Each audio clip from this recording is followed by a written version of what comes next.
selamat pagi, selamat datang di kelas biologi. Kali ini kita akan pelajari tentang jaringan hewan pada vertebrata, termasuk manusia. Adapun tujuan pembelajaran kali ini adalah sebagai berikut. Bagi belum subscribe, ayo klik tombol subscribe supaya kalian tidak ketinggalan info terbaru dari channel YouTube ini. Terima kasih. Jaringan pada hewan termasuk manusia terbagi menjadi dua, yaitu jaringan germinal dan jaringan somatis. Ada 4 jaringan tubuh atau jaringan somatis, yaitu yang pertama adalah jaringan epitel. Fungsinya sebagai proteksi, ekskresi, sekresi, peraba, dan membantu penyerapan. Yang kedua, jaringan ikat yang berfungsi untuk melekatkan suatu jaringan ke jaringan lain. Yang ketiga, jaringan otot yang berfungsi untuk melakukan gerakan pada berbagai bagian tubuh. Dan yang keempat, jaringan saraf yang sangat penting untuk mengatur kerja organ-organ tubuh bersama dengan sistem hormon. Kita bahas terlebih dahulu. Yang pertama adalah jaringan epitel, merupakan jaringan pembatas atau pelapis yang melindungi semua permukaan organ, rongga, saluran, baik di luar maupun di dalam tubuh. Jika jaringan epitel tersebut melapisi lapisan luar tubuh, maka disebut sebagai jaringan epidermis, contohnya pada kulit. Jika membatasi organ dalam, disebut sebagai endotelium, dan jika membatasi rongga tubuh, maka disebut mesotelium. Berdasarkan strukturnya, jaringan epitel dibagi menjadi 3 jenis, yaitu epitel pipih, epitel batang atau silindris, dan epitel kubus. Berdasarkan susunan selnya, jaringan epitel dibagi menjadi 2, yaitu epitel selapis atau sederhana dan epitel berlapis atau epitel kompleks.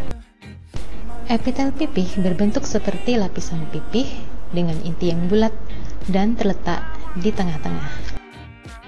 Jaringan epitel pipih selapis contohnya terdapat pada pembuluh darah, selaput pembungkus jantung, alveolus, dan selaput perut yang berfungsi untuk membantu proses difusi, osmosis, filtrasi, dan sekresi. Jaringan epitel pipih berlapis banyak mempunyai fungsi melindungi terhadap bahaya biologis dan kimiawi, contohnya tekanan, gesekan, dehidrasi, dan invasi dari bakteri. Jaringan ini terdapat pada rongga mulut, esofagus, kulit, dan pada kornea mata. Yang kedua adalah jaringan epitel kubus, tersusun dari sel-sel yang berbentuk kubus. Jika dilihat dari samping, tampak seperti kotak atau segi empat pendek dengan inti yang berbentuk bulat berada di tengah.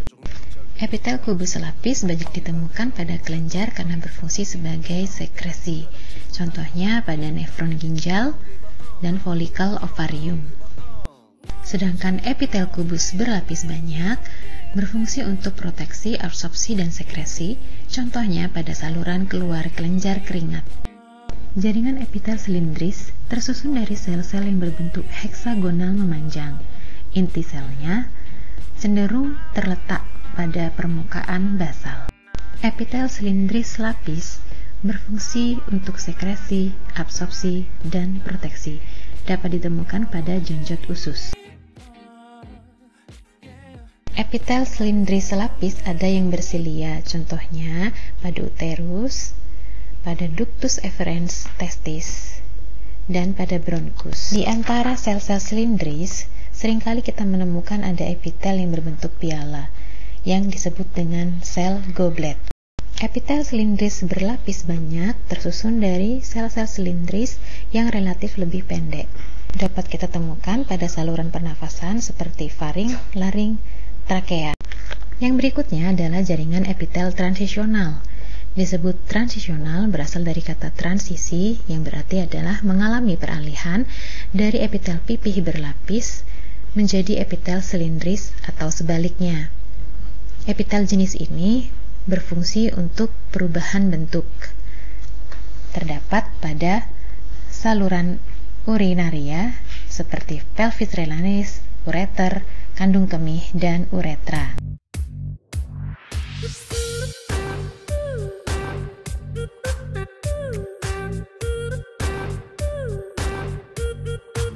Yang kedua adalah jaringan otot. Jaringan otot ada 3 macam, yaitu jaringan otot lurik atau otot rangka, otot polos, dan otot jantung. Otot lurik berfungsi untuk menggerakkan sistem rangka. Otot rangka mempunyai pita gelap dan terang sehingga disebut sebagai otot lurik. Otot polos berbentuk gelindong dengan inti sel satu di tengah, biasanya terdapat pada sistem pencernaan, misalkan untuk proses kontraksi dinding lambung dan usus.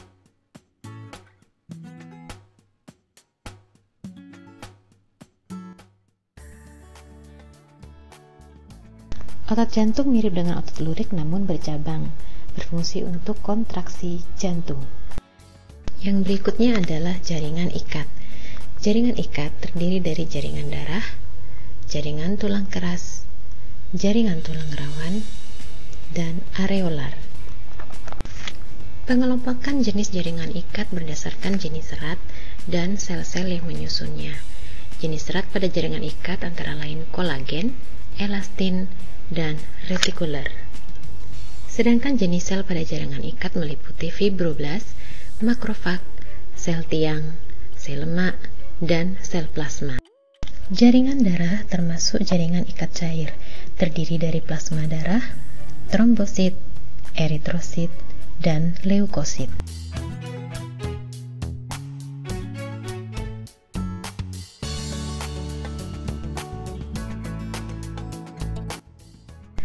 Pada bagian ligamen atau penyambung antar tulang terdapat tulang rawan atau yang disebut dengan kartilago.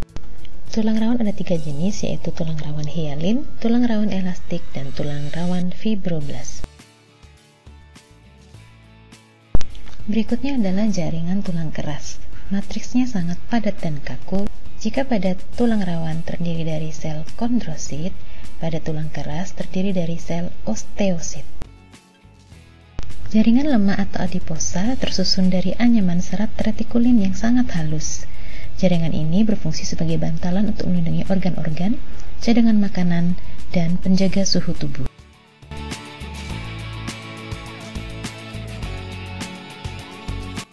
Yang terakhir adalah jaringan saraf, tersusun atas sel-sel saraf atau neuron yang berfungsi menerima dan memindahkan rangsang dari satu bagian tubuh ke bagian tubuh yang lain. Sel saraf terdiri dari badan sel yang berisi nukleus, dendrit, dan akson yang merupakan penjuluran dari badan sel.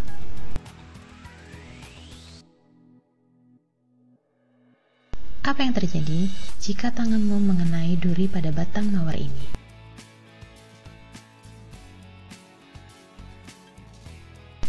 Sel saraf pada tangan akan meneruskan rangsangan ke otak atau pusat saraf.